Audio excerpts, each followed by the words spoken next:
Troisième arme que nous allons voir aujourd'hui avec vous, mes frères et mes sœurs. La troisième arme que nous allons voir, cette arme, c'est la dîme, les offrandes et les actions de grâce. C'est une arme puissante.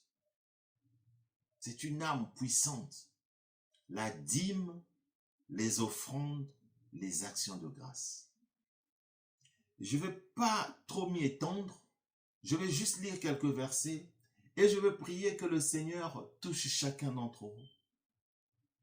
Parce que toutefois, quand on parle de la dîme et des offrandes, les enfants de Dieu se disent, oh, c'est quoi encore? Non, c'est la parole de Dieu. Ce n'est pas des choses que nous avons inventées. Et je n'aime pas prêcher sur la dîme, les offrandes et les actions de grâce. Je vais juste dire quelques mots, lire 2-3 versets, et je vais prier que le Seigneur se révèle à vous, que le Seigneur touche chacun d'entre vous. La dîme, les offrandes et les actions de grâce. Ça mérite tout un enseignement, parce que nombreux n'y comprennent pas, nombreux n'y croient pas. Or, c'est un mystère qui cache une certaine révélation d'une puissance extraordinaire au travers des dîmes et des offrandes. Nous n'avions pas besoin de la dîme et des offrandes pour être bénis. Parce que, étant enfants de Dieu, nous avons déjà été bénis. Dans le livre de Genèse, je crois que c'est au chapitre 4 ou au chapitre 5, Dieu créa l'homme et la femme, il les bénit. Donc nous avions déjà été bénis. Mais la dîme et les offrandes, c'est une obligation. Sous la loi, c'est une obligation. Vous allez dire que nous ne sommes plus sous la loi, c'est la nouvelle alliance. Oui, mais ce sont les prescriptions de Dieu. Le Seigneur lui-même, il dit dans sa parole qu'il n'est pas venu pour abolir la loi de Moïse ou des prophètes, mais il est venu pour les accomplir. Donc, l'Ancien Testament, la parole de Dieu, la loi, a encore son sens aujourd'hui. Parce que Dieu lui-même dit, c'est pas moi qui le dis, le Seigneur lui-même, il dit, il n'est pas venu pour abolir la loi. Il est venu pour accomplir la loi. Alors, la dîme et les offrandes, mon frère, ma sœur, cachent une certaine puissance. En face des tribulations, en face des tribulations sataniques, vos dîmes, vos offrandes vont plaider pour vous.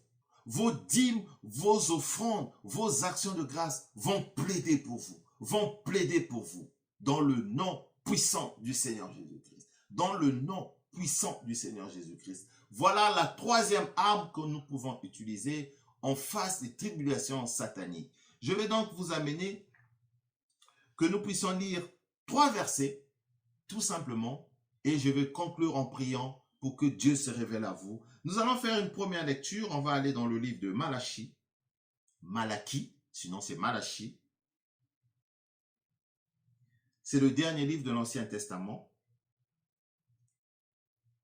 Malachie 3, entre le verset 7 et le verset 11. Je lis la parole au nom de notre Seigneur Jésus-Christ. Depuis le temps de vos pères, vous vous êtes écartés de mes ordonnances. Vous les avez point observées. Revenez à moi, et je reviendrai à vous, dit l'Éternel des armées.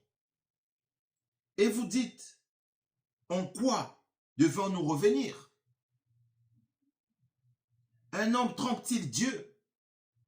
Car vous me trompez. Et vous dites, en quoi t'avons-nous trompé?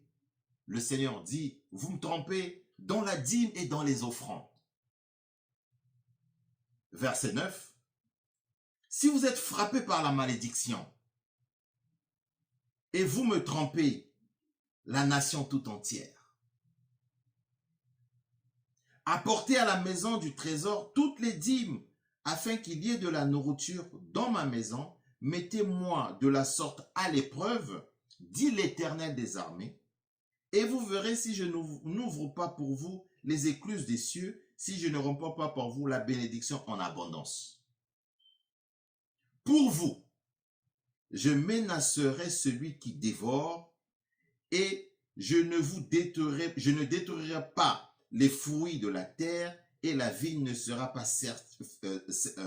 stérile dans vos campagnes, dit l'Éternel des armées. Alléluia, alléluia, peuple de Dieu. Alors ici, on va me dire, oui, mais c'est un texte de l'Ancien Testament. D'accord. Je vais vous lire un autre texte dans le Nouveau Testament où le Seigneur est en train de parler de la dîme, des offrandes. Donc que ça soit dans l'Ancien Testament, ça soit dans le Nouveau Testament, la dîme et les offrandes, le Seigneur dit, vous le trempez, mettez-lui à l'épreuve. Mais qui reçoit la dîme et les offrandes? Si ce n'est pas dans l'Église, les sacrificateurs, les Lévites, les anciens, vos frères et sœurs dans vos communautés doivent recevoir vos actions de grâce. C'est une arme qui parle pour vous. Et le Seigneur va plus loin. Il dit, vous me mettez à l'épreuve. Et le Seigneur, il menace. Il dit, et pour vous, je menacerai celui qui vous menace et il va dévorer celui qui vous dévore. Je ne vais pas faire assez de commentaires là-dessus parce que c'est un message assez clair. Je prie que le Seigneur puisse te toucher. Je prie que le Seigneur puisse t'ouvrir la connaissance de sa parole pour que vous compreniez les mystères cachés autour de la parole de Dieu.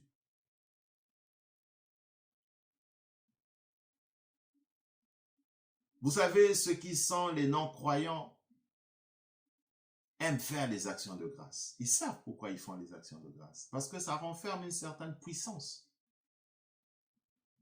Et nous, les enfants de Dieu, nous sommes les derniers à vouloir donner les actions de grâce, de faire des dons aux veuves, aux orphelins, à nos frères et sœurs, aux pauvres, à ceux qui manquent.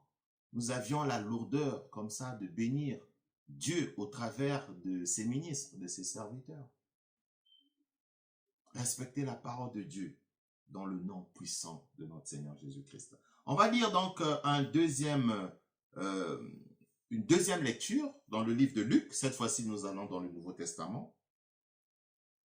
Je vous ai dit que les actions de grâce, la dîme, nécessitent tout un enseignement parce que c'est non seulement un mystère, mais beaucoup n'y comprennent pas. Par la grâce de Dieu, peut-être qu'on y reviendra en long et en large. Luc 18, entre le verset 9 et le verset 12, écoutons ce que la parole de Dieu nous dit. Luc 18, entre le verset 9 et le verset 12, il dit encore cette parabole en vue de certaines personnes se persuadent qu'elles étaient justes en ne faisant aucun cas des autres. 2 hommes montèrent au temple pour prier. L'un était pharisien et l'autre était publicain. Verset 11. Le pharisien debout priait ainsi en lui-même, « Ô Dieu, je te rends grâce de ce que je ne suis pas comme le reste des hommes, qui sont ravisseurs, injustes, adultères, ou même comme ce publicain. Je jeûne 2 fois la semaine. Je donne la dîme de tous mes revenus. » Verset 12. Je jeûne 2 fois la semaine. Je donne la dîme de tous mes revenus. Vous voyez, au verset 11, il a parlé de la prière. Je prie. Je jeûne et je donne ma dîme.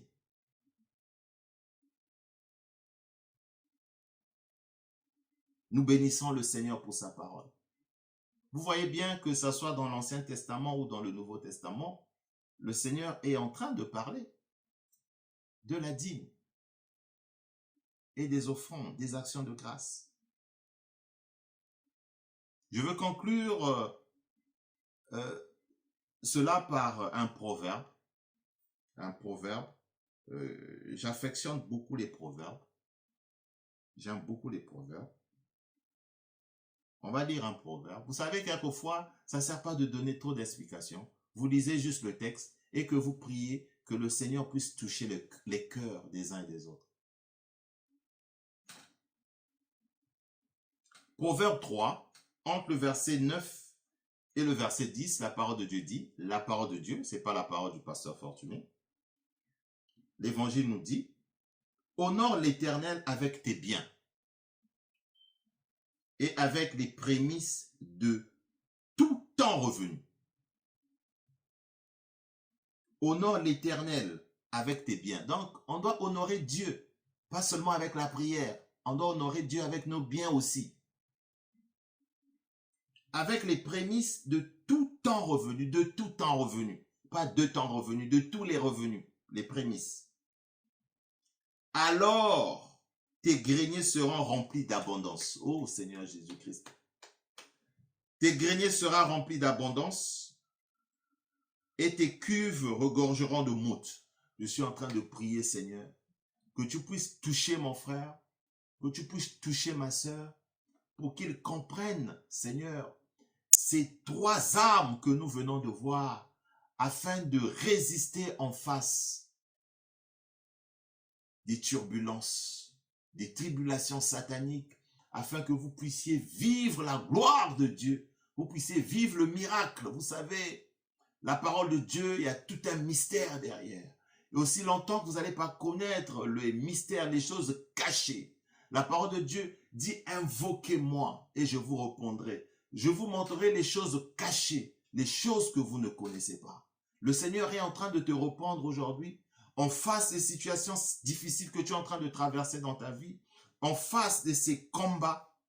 Le Seigneur a parlé des armes, les armes dans le livre de Corinthiens. Il a parlé des armes. Et aujourd'hui, nous avons vu trois armes qui nous donnent la victoire, afin que tu puisses vivre la restauration complète dans ta situation.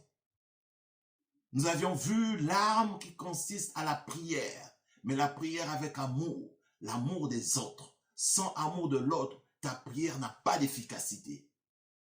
Gloire au Seigneur. Nous avions vu la deuxième arme qui est la foi, mais une foi qui enlève la peur. Parce qu'une peur qui est associée à la foi n'est pas la foi. La foi n'a pas de peur. En face de cette tribulation, je ne crains rien. Oh Seigneur Jésus-Christ, le Seigneur est avec moi. Troisième arme que nous avions vu la dîme et les offrandes. La dîme, les offrandes et les actions de grâce. Oui, mon frère, ma soeur, il faut donner ta dîme. Il faut faire les actions de grâce.